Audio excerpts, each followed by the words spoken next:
¿Te presento? Sin Pedro, nada, como si no. Bueno, perdón. Buenas tardes por tercera vez. Hoy continuamos con nuestras aulas de historia y como siempre traemos a un ponente de lujo. En este caso es Mirta Núñez Valar, profesora de la Universidad Complutense de Madrid, directora de la Cátedra Complutense de Memoria Histórica del siglo XX. La profesora Núñez es autora de muchísimos artículos, principalmente relacionados con la prensa en la guerra civil, la represión franquista en los años posteriores a la guerra, así como de temas relacionados con la mujer durante la Segunda República, la guerra civil y el franquismo. Ha participado en varias obras colectivas y como autora podemos citar Mujeres caídas, prostitutas legales y clandestinas en el franquismo, La disciplina de la conciencia, Brigadas internacionales y su artillería de papel, y ha sido coordinadora de la obra La gran represión, los años de plomo del franquismo. Hoy nos va a hablar de un mito, o no, nos lo aclarará la profesora durante su conferencia, que es el de las milicianas, el papel de las milicianas durante la guerra civil. Es un tema que no se ha tratado demasiado, se ha publicado demasiado poco, no sé dónde leí que se habían hecho casi más películas sobre las milicianas que artículos en profundidad o libros, obras sobre ellas, ¿no? Por eso pensamos que era un tema muy interesante para exponerlo en nuestras aulas por lo poco que se conoce de ellas. Conocemos algunas leyendas de algunas conocidas milicianas, como podía ser Rosario la Dinamitera, a la que inmortalizó en un poema Miguel Hernández, pero muchas veces de lo que se ha escrito sobre ellas no se ajustaba o no se ajusta a la realidad de lo que fue el papel de estas mujeres que defendieron y que en muchas ocasiones dieron su vida por la defensa de las libertades, por la defensa de la Segunda República. Como siempre soy breve, no os quiero aburrir, porque lo que importa aquí es que escuchemos las palabras de la profesora Núñez. Mirta. Muchas gracias por tu presentación y muchas gracias a vosotros por estar aquí. ¿Se me oye bien?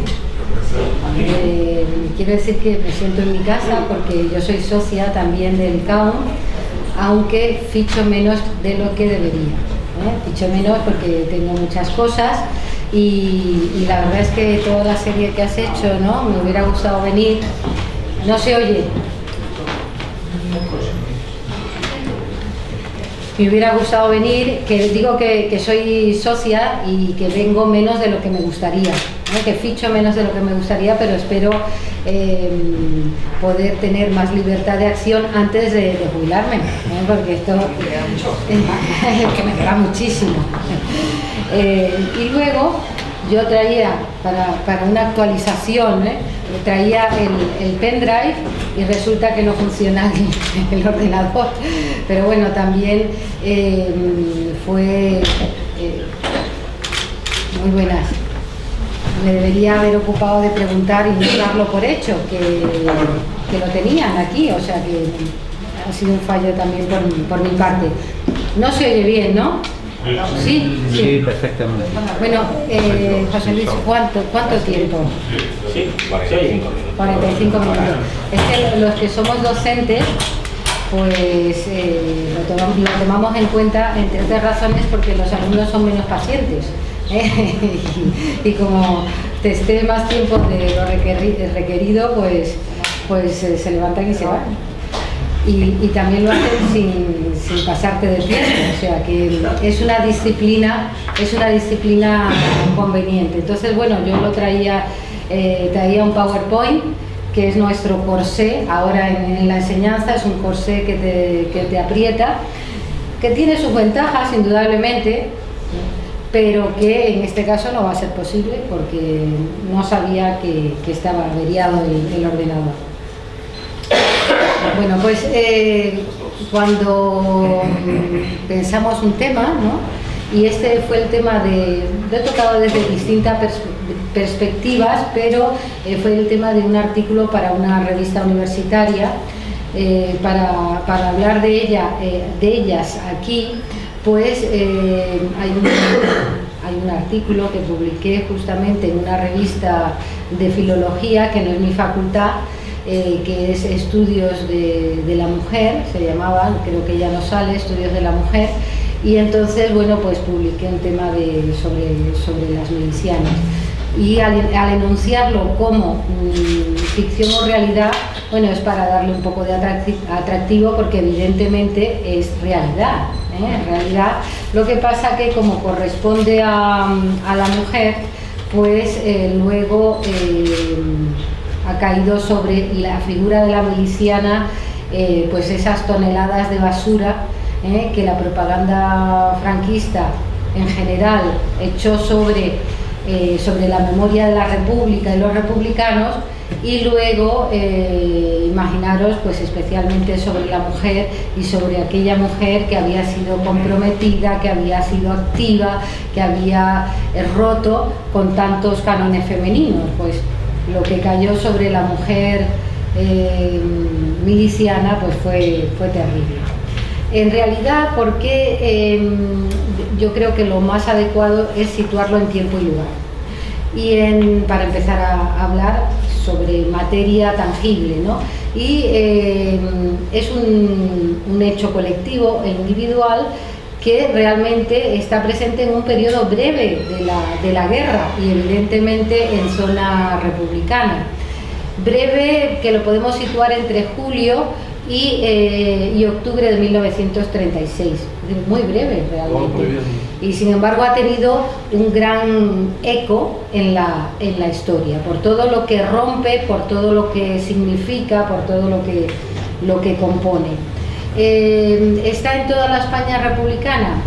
Yo diría que no, que está en aquellas zonas, por ejemplo Madrid, es un sitio donde la miliciana sí tiene una presencia, y además hace unos 3 años aproximadamente hay un historiador sevillano, José María García Márquez, que encontró en el fichero del Centro Documental de Memoria Histórica de Salamanca las fichas de las milicianas del V Regimiento, lo cual, bueno, pues es maravilloso. Hizo un estudio, yo creo que sin publicar todavía, y que nos habla de quiénes son, cuántas son, además viene con su foto, a veces, como era propio de la época, coloreada a mano, con sus profesiones y labores, lo cual, bueno, aporta muchos datos y muy interesantes.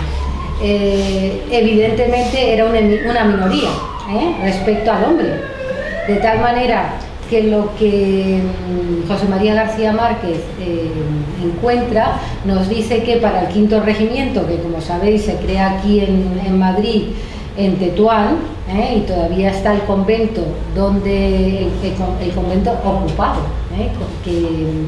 que sirve para la génesis del V Regimiento, pues había unas 520 mujeres milicianas que se apuntan a las milicias frente a casi 20.000 hombres, porque era una minoría.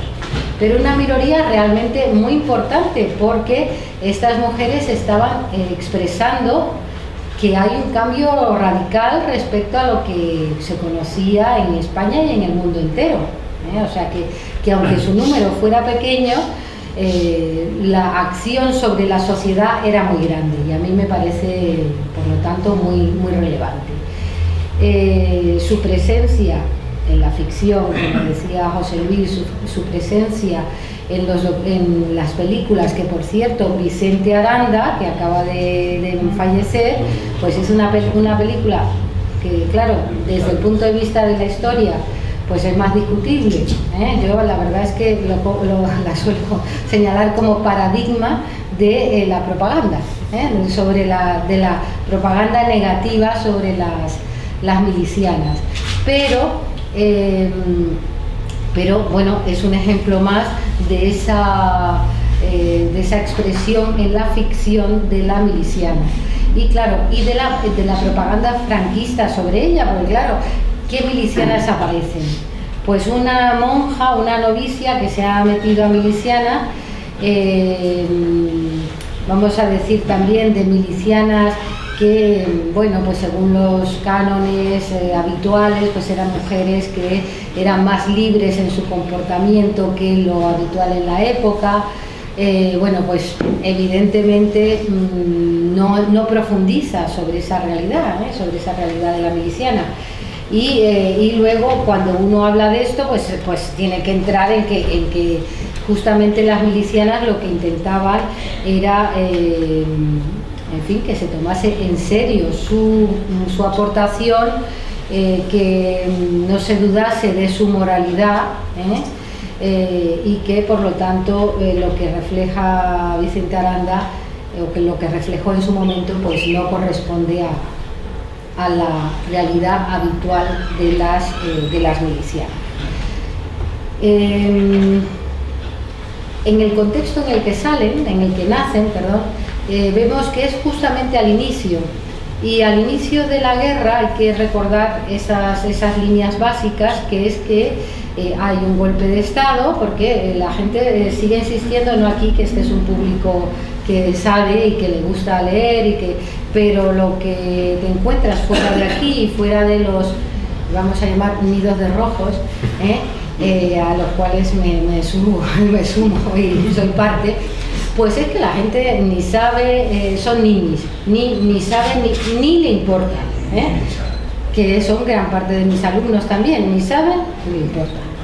Y bueno, no quiero ser tan negativa porque cuando hablo de esto digo, esto es soy como la alegría de la huerta, o sea, todo lo negativo, y no quiero, porque hay chavales excepcionales también, pero bueno, la mayoría la verdad es que están un poco distantes de cualquier calor en este terreno, ¿no?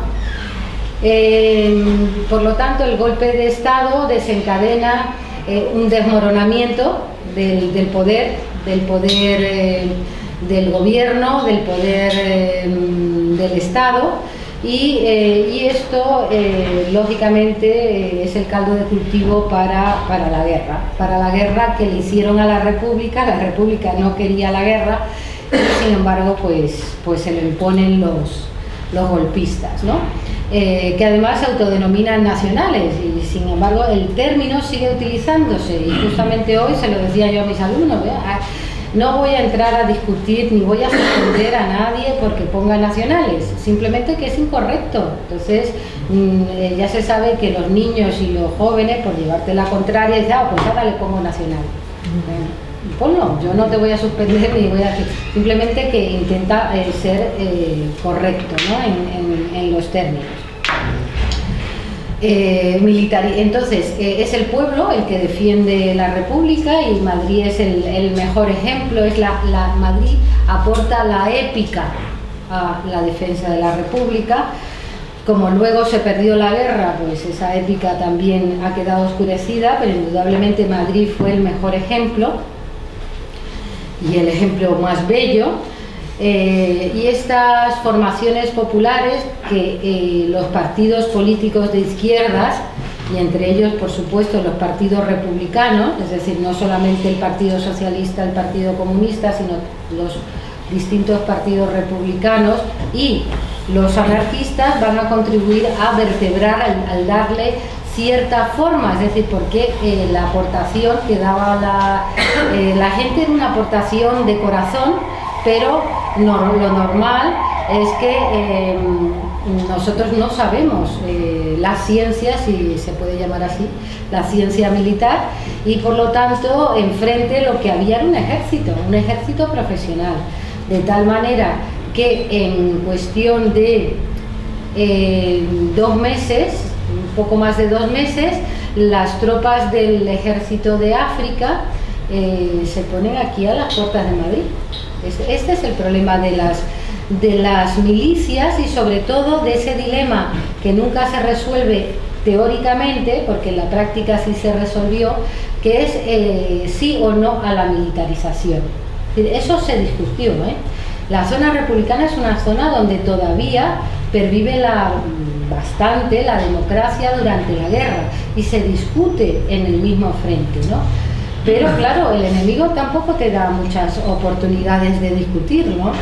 Y finalmente se lleva a la solución de militarización de las milicias. O sea, fue una necesidad que impusieron las circunstancias. Y yo creo que, bueno, si se me pregunta mi opinión, yo creo que justificada al 100%. Es decir, las milicias fueron heroicas, totalmente. Que la sangre más heroica se vertió en parte en esos primeros meses, sí, pero que si no se hace el cambio, muy posiblemente hubiera caído Madrid. Estaban aquí, en la ciudad universitaria estaban. Entonces, claro, ¿qué fieras tenían delante? Pues está el ejército de África, los legionarios, los regulares y los mercenarios marroquíes. O sea, lo más granado del ejército español y sus mercenarios. No dio lugar. Y esto, por ejemplo, se ve muy bien en la prensa de guerra, que fue el objeto de mi tesis, ¿no?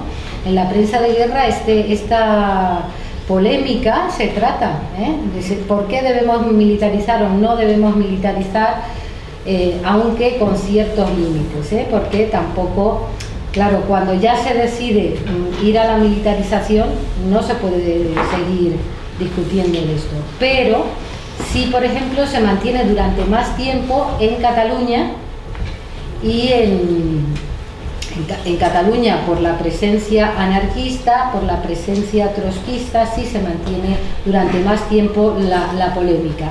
Y es buena muestra de que, bueno, el gobierno de la República fue bastante abierto y bastante demócrata, de tal manera que su solución no se impuso de un día para otro, se debatió y al final se lleva adelante. Se podía haber seguido debatiendo los 3 años de guerra, pero bueno, se dio paso finalmente a una orden por la cual, a partir del 10 de octubre de 1936 y del 20 de octubre de ese mismo año, se debía proceder a la militarización de todas las fuerzas que estuvieran en territorio liberado o en territorio no ocupado por los golpistas.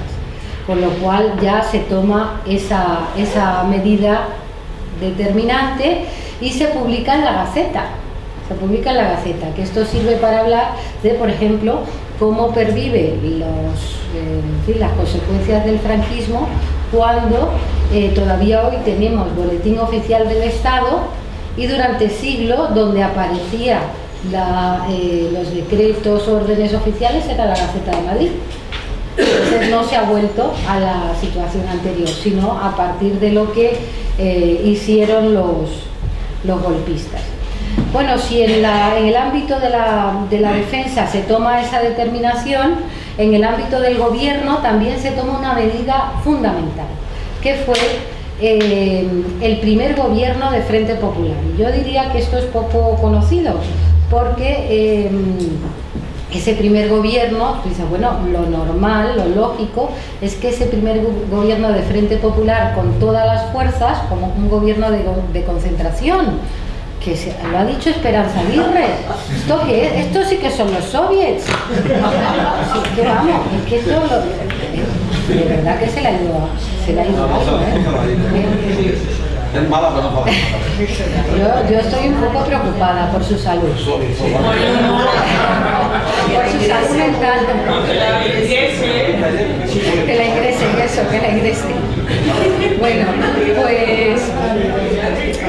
pues curiosamente, ese gobierno de concentración se desarrolla a partir del 4 de septiembre de 1936 y no a partir del 16 de febrero de 1936, cuando la República reformista, la República vuelve a su espíritu de izquierdas y democrático, no de los soviets, sino de izquierdas y democráticos, y por lo tanto, en ese el gobierno que nació de las elecciones, las últimas elecciones libres del 36 y en paz, pues no fue un gobierno de Frente Popular. Hay que esperar al 4 de septiembre de 1936, ya en plena guerra. Y esto, claro, ¿por qué se toma esta medida? Pues porque Madrid estaba sitiado, porque la capital del Estado está a punto de caer, porque se necesita que todas las fuerzas se apoyen y apoyen a la República, y por lo tanto pues se opta por realmente el primer gobierno de Frente Popular. Y en el ámbito catalán, incluso la primera mujer primera ministra, que además es curioso porque la República Española dio el voto a la mujer antes que en Francia, que siempre nos miran por encima del hombre. Pues hay que recordarle que, mira, fuimos nosotros los primeros, con perdón.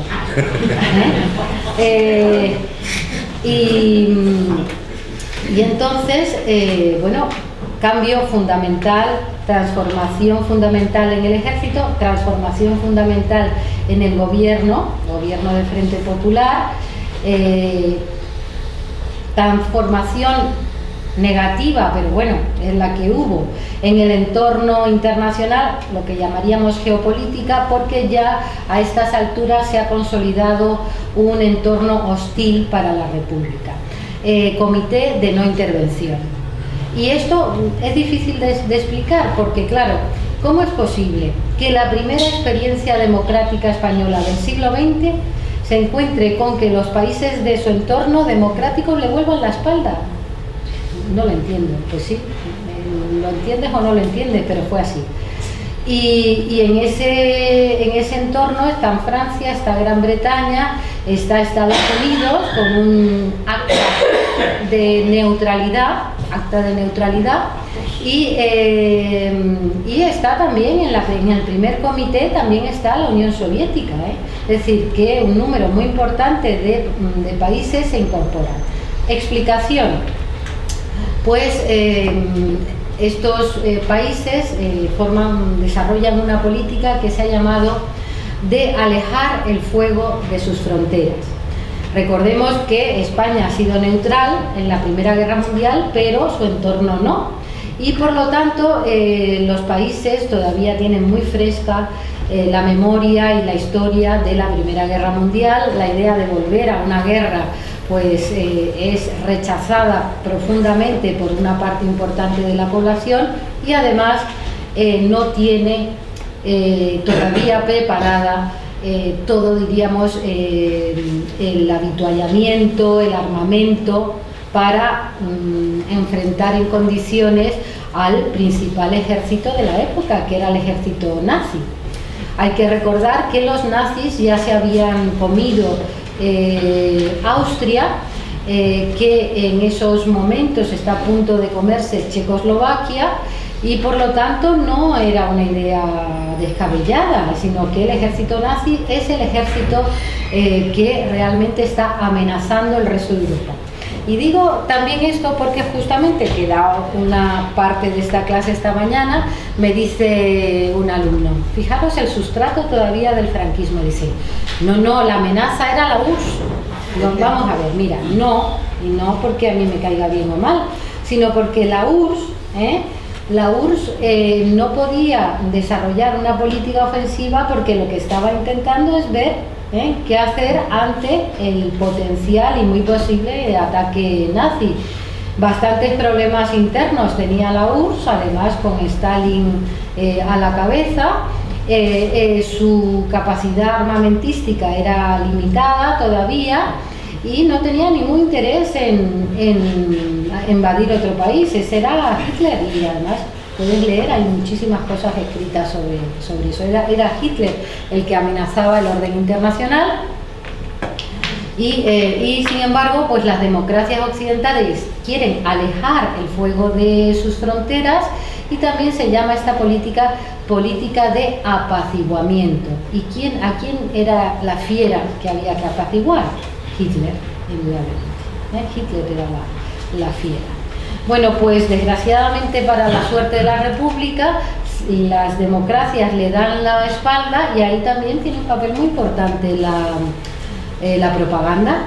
¿Por qué? Pues porque la propaganda ultraderechista, la propaganda de los franquistas, pues tiene la colaboración inmensa que es la de la Iglesia Católica. Es decir, que en países, por ejemplo, como Estados Unidos, pues hay una propaganda contra la República muy fuerte de la Iglesia Católica, diciendo que eran rojos desalmados, que iban a imponer en España unos soviets y que se habían cargado pues todas las iglesias de Madrid.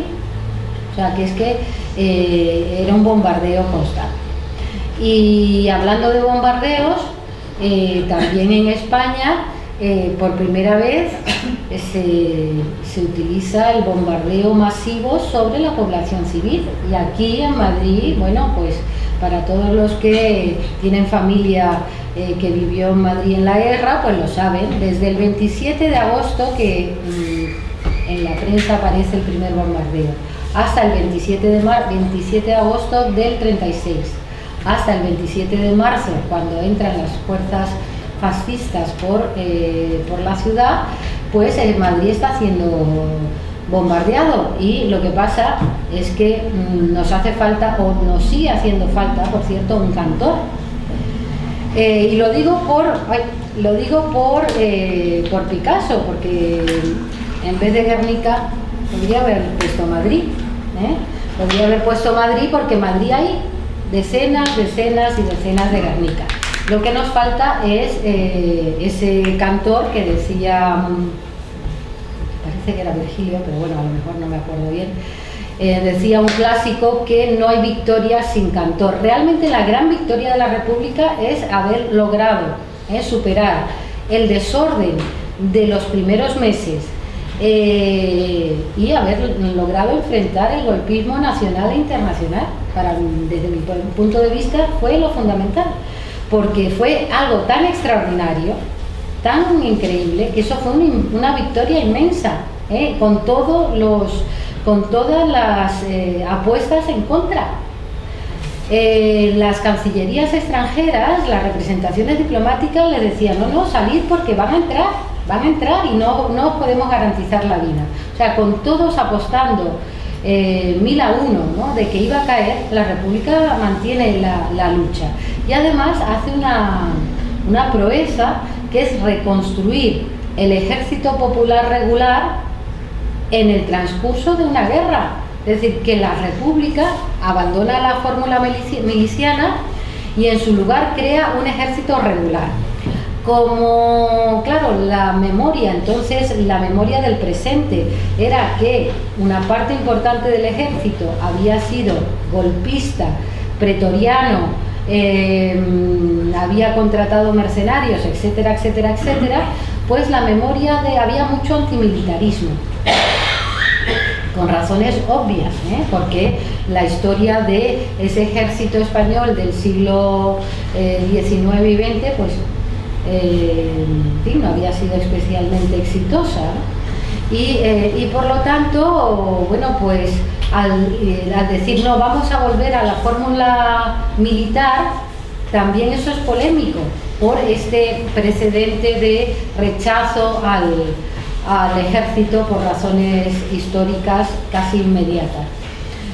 Bueno, pues se vuelve al ejército y se le llama Ejército Popular Regular, para decir, bueno, sí es ejército regular, pero tiene fórmulas populares, tiene fórmulas muy novedosas, y esa fórmula novedosa es el comisario político, ¿no?, que decía el lema de la época.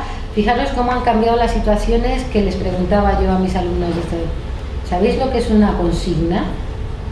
¿No sabéis? Digo, hay que venir a clase y hay que aprender mi consigna, no es que esté en internet, lo tenéis que aprender vosotros. Bueno, pues la consigna del comisariado es que el comisario tiene que ser el primero en avanzar y el último en retroceder. Era ese ejemplo para los restantes, y tenía que estar ahí al lado de sus compañeros. Como no ha habido instrucción militar fuerte y no se procede de ese, no todos han pasado por ese servicio militar, pues realmente es una fórmula que yo creo que logró una aceptación y logró una mayor eficacia militar. Es decir, que no se entiende que Madrid, a pesar de todo, que la República, a pesar de todo, haya sobrevivido sin todos estos cambios fundamentales. Cambios progresistas, porque ahora dicen cambio y es al revés. O sea, que ahora la propaganda manipula los conceptos y tú dices, idealista, ¿y qué te vende? Pisos. ¿Esto qué es? Sí, el cambio, ¿no? Esto que dice Rajoy, el cambio. Y justamente es un retroceso, entonces hay que estar muy atentos porque ahora la propaganda pues va por otro lado, ¿no? Bueno, pues en ese terreno ya hemos hablado del ejército, ya hemos hablado del gobierno, ya hemos hablado del entorno internacional y vamos a volver a la mujer porque además se nos pasa el tiempo. La mujer solo está presente en las milicias. La mujer era un número pequeño, las milicianas eran un número pequeño y realmente fue un hecho tan excepcional y tan sin parangón, no solo en la historia de España, sino en la historia casi de la humanidad, que merece la pena ser recordado. Y muchos de los jóvenes que estamos aquí presentes, pues nos acordamos de Rosario Sánchez Mora, la dinamitera, porque Rosario además estuvo en primera línea desde el principio. Rosario es también un ejemplo de quién era la miliciana. Pues era una mujer de clase campesina, trabajadora, que se había venido a Madrid a aquello que hacían las jóvenes trabajadoras, que era trabajar en un taller de costura, es decir, que era, diríamos, uno de los oficios habituales de las mujeres de clase trabajadora.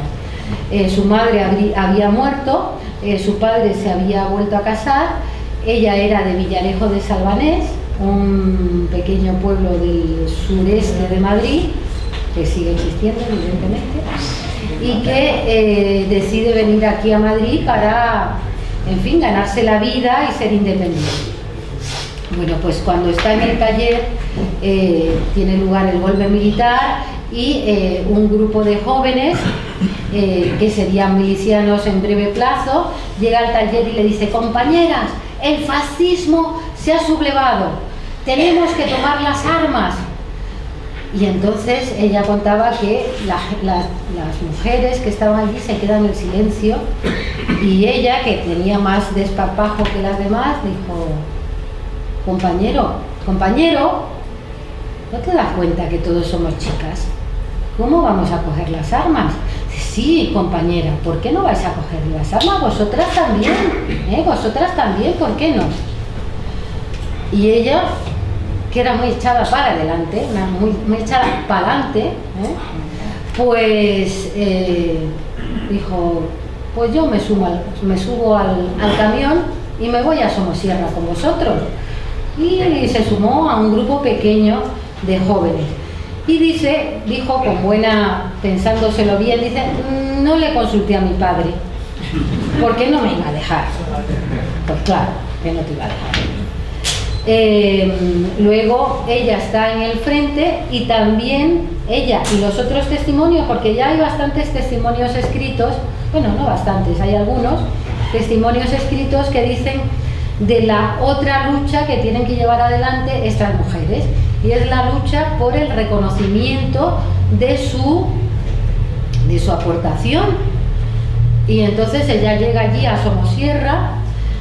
Claro, tienen que enseñarles, porque también a los hombres había que enseñarles, a la mayor parte de ellos que no habían hecho el servicio militar, y entonces la mandan a cocinas. Vamos a ver, compañero, si yo estoy aquí, no estoy aquí para que me metáis en la cocina. Para estar en la cocina me quedo en mi casa. Yo estoy aquí para coger las armas. Entonces, por favor, ponerme en primera línea, porque yo no voy a ir a cocinas. Bueno, pues esa era la lucha que tenía la mujer. Era una de las luchas que tenía la mujer. Como la República, en esos primeros meses, pues ya os digo, el desmoronamiento del poder del Estado, no hay armas. Y aquí quiero decir una cosa, porque siempre hay un sector que dice, no, es que no dieron armas a los anarquistas, no dieron armas a los trotskistas. No, es que no había armas. Las armas que había, por ejemplo, se asalta al cuartel de la Montaña, había por un lado las armas, por otro lado los casquillos, las balas, y entonces no había manera de conjuntarlas, por los calibres y tal. Entonces no había armas suficientes, no había cañones suficientes, no había pilotos suficientes, no, en fin, una situación muy, muy dramática. Y en este plazo breve, pues llegan los mineros asturianos a Madrid. Y van a servir de adiestradores, por ejemplo, para hacer bombas de mano, que lo contaba Rosario, y claro, decía, pues claro, nos enseñaban a hacer bombas de manos con latas de leche condensada. Y uno dice, Dios mío, claro, así una de estas bombas de mano le cortó la mano derecha, y realmente estuvo al borde de la muerte, porque tampoco estaba organizada la sanidad de primera línea de fuego. La llevaron, curiosamente, a la facultad, las pocas facultades del campus Moncloa, hoy, que estaban construidas, la Facultad de Filosofía y Letras, que fue hospital de sangre, y que salvaron a mucha gente, entre ellos a Rosario. Luego la trajeron al hospital de Maudes, que sigue existiendo, el hospital de Maudes también, hoy es un centro, hospital obrero, y allí también fue Rosario, pero ya no pudo reincorporarse en primera línea, sino que fue cartera. Ella quería seguir estando en el frente, y bueno, pues hacía lo que podía. Y también cuenta Miguel Hernández que él le llamó a Rosario para que hablase por Unión Radio, que era la principal cadena de emisoras privadas que existió en la República. Y otra cosa que la gente se sorprende, pues claro, el que crea el primer aparato de medios estatales es Franco, no la República, fue Franco. Durante la guerra se creó una situación un poco excepcional, porque según quién fuera el propietario privado, si era un propietario privado que no se había sumado al golpe, que no había apoyado al golpe, pues no se le incautaba, podía convivir aquí en la ciudad con las nuevas circunstancias. Evidentemente, si había apoyado a los golpistas, pues se le incautaba. Un ejemplo de ello fue ABC. ABC se incautó y se convirtió en ABC republicano, en lo cual era bastante curioso. ABC republicano. Bueno, pues estas circunstancias se mantienen hasta ese entorno del otoño de 1936, cuando aparece ya, se promulga unas órdenes por la cual se crea el Ejército Popular Regular. Se crea sobre papel, pero en realidad en la práctica convivían durante bastante tiempo. Y esta nueva orden de creación del Ejército Popular Regular llevó también consigo otra orden, que es la retirada de las mujeres. ¿Por qué? Bueno, hay que entender que fue algo tan extraordinario. Las mujeres generaban rivalidad porque eran pocas, actos heroicos innecesarios, porque delante de las chicas había que fardar. Pero en una guerra estos actos de rivalidad heroica pues te podían llevar por delante, luego, bueno, pues esa lucha doble, triple, cuádruple lucha que llevaba la mujer para decir no, tiene que haber un respeto, yo quiero armas, en fin, que no resultaba difícil, no resultaba fácil llevarlo adelante, y se dijo que la mujer tenía una mejor circunstancia en la retaguardia. En la retaguardia porque bueno, pues porque podía cumplir muchísimas misiones de forma más útil en la retaguardia, en sanidad, con los refugiados, con los huérfanos, en fin, de muchas maneras. Y daros cuenta que a pesar de todo lo que ha cambiado el mundo, pues todavía hay mucho sustrato de esto en nuestros días, ¿no? Por ejemplo, esto que aparece en un periódico de guerra que se llama El Combate. Solían tener estos nombres evocadores: Victoria, El Combate. Pues Ganemos, ¿no? Esto es curioso. Ganemos no recuerdo que haya ninguno, pero sí Victoria. Y dice, aparece en este periódico. Dice: mi intención, dice un miliciano que escribe, es poner de relieve la importancia que la mujer tiene y representa entre nosotros, pero en la retaguardia. Dice, mejor dicho, en los hospitales de sangre de nuestra columna. Y este es un periódico anarquista, de la segunda columna FAI. Otro periódico, en este caso se llama Victoria y es de Teruel, de Alfambra, Teruel. Pepita Vázquez Núñez, la capitana de Somosierra, de la 22 Brigada Mixta, nos dice: yo madre y con 3 hijos, esto era muy excepcional, normalmente la miliciana era una mujer joven sin cargas familiares. Dice: al levantarse los militares traidores en contra de España, la sufrida, me puse sin perder un segundo a disposición de la revolución. Es decir, que sí, estas mujeres consideraban que ellas estaban llevando adelante una revolución. Fui la primera mujer que pisó Somosierra para que el señorito, el cacique y el cura no se llevase toda nuestra prole y nuestro sudor y nos quedáramos comiendo un trozo de tocino y pan amasado para 15 días. Que esto nos habla muy bien de aquella España pobre. Me comentaba un compañero, me decía, les preguntaba a mis alumnos, dice: ¿sabéis que España era pobre? Dice: sí. ¿Y cómo lo sabéis? Dice: porque lo hemos visto en Cuéntame. Bueno, hombre, no habéis hablado, no os ha hablado la abuela o el abuelo. Claro, mucha gente pobre calla y no quiere recordar. Y de hecho, cuando en los años de la transición se proyecta en Las Urdes, en la comarca cacereña de Las Urdes, tierra sin pan, claro, la gente se sale, porque dice: esa gente que se estaba muriendo de hambre y de enfermedades que ya están superadas, el tracoma que te llevaba a la ceguera, la tuberculosis, el paludismo y todas esas cosas. No, pero esa no era la abuela, eso era otra gente. Esa gente, yo no sé quiénes son. Entonces la gente no se identifica, tampoco se identifica. Y estas son cosas curiosas en las fotos, esas fotos de la España negra, de la mujer con el pañuelo negro, vestida hasta los tobillos y tal. Te dicen, tú preguntas: ¿y esto qué país es? Dice: Marruecos. Hombre, pero ¿no ves que no está tapada la cara? No es Marruecos, es España. Y mucha gente se queda muy sorprendida, ¿no?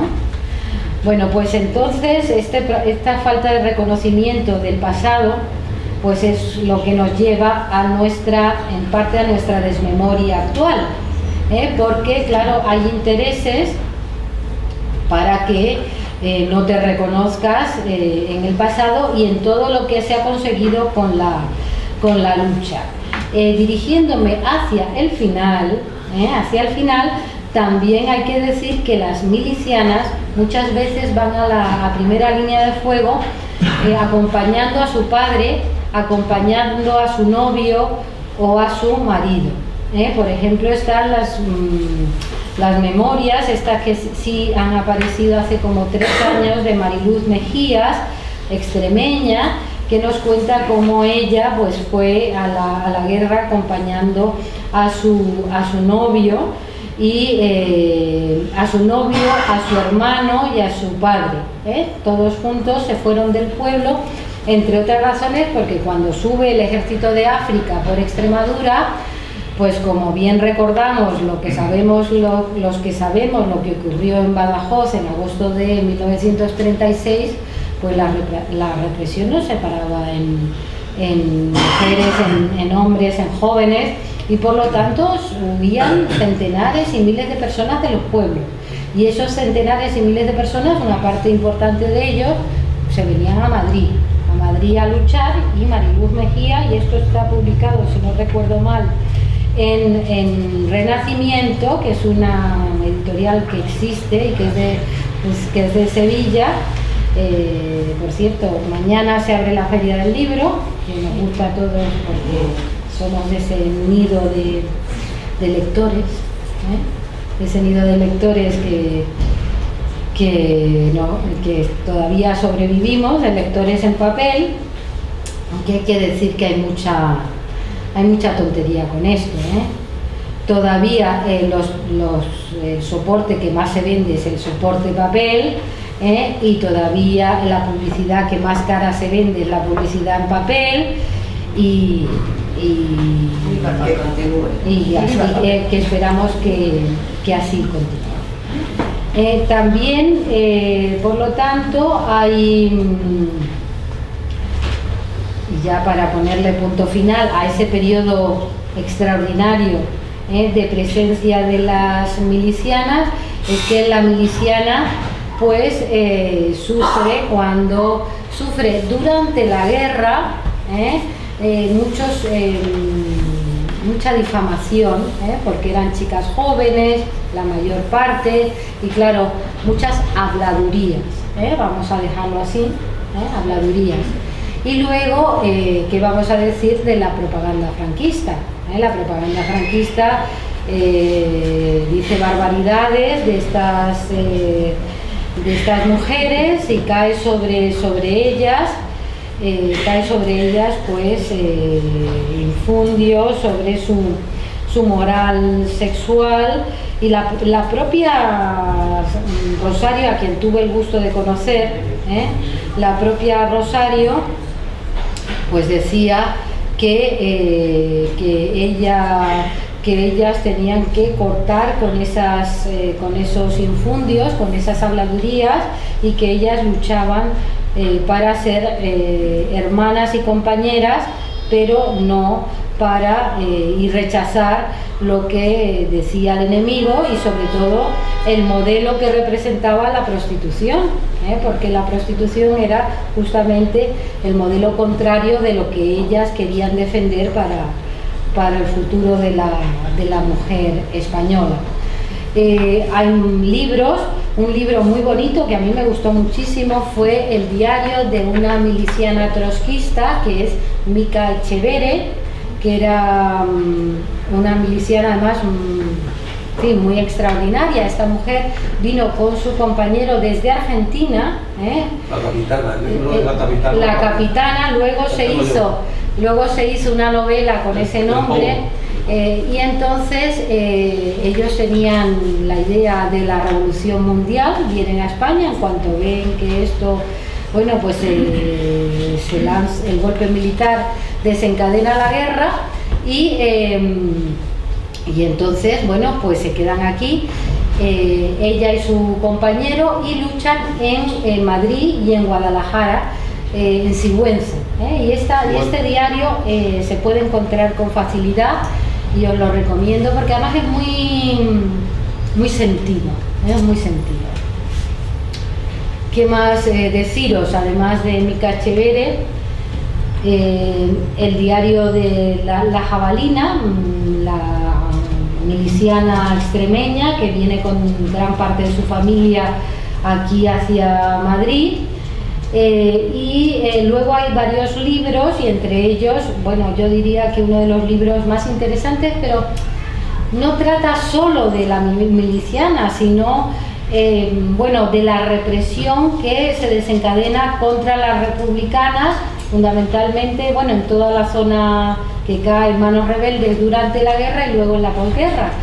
Se llama Individuas, que era como aparecía muchas veces en la documentación, porque claro, para la difamación que desarrolla como estrategia el franquismo no solamente está en los periódicos, sino también están los documentos oficiales, en los consejos de guerra, en cualquier folleto del Ministerio de Justicia se llamaba Individuas, además individuos de dudosa moral, individuos de dudosa moral.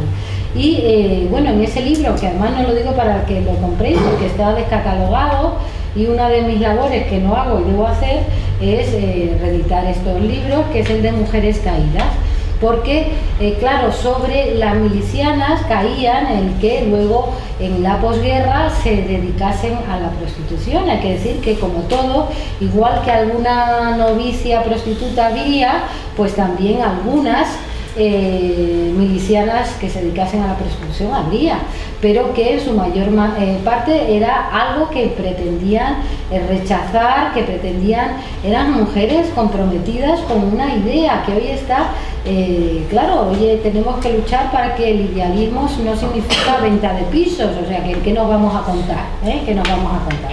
Hay que luchar por volver al término original, que es más hermoso. Y bueno, yo creo que mejor pues vamos a dar paso a las preguntas. Muchas gracias.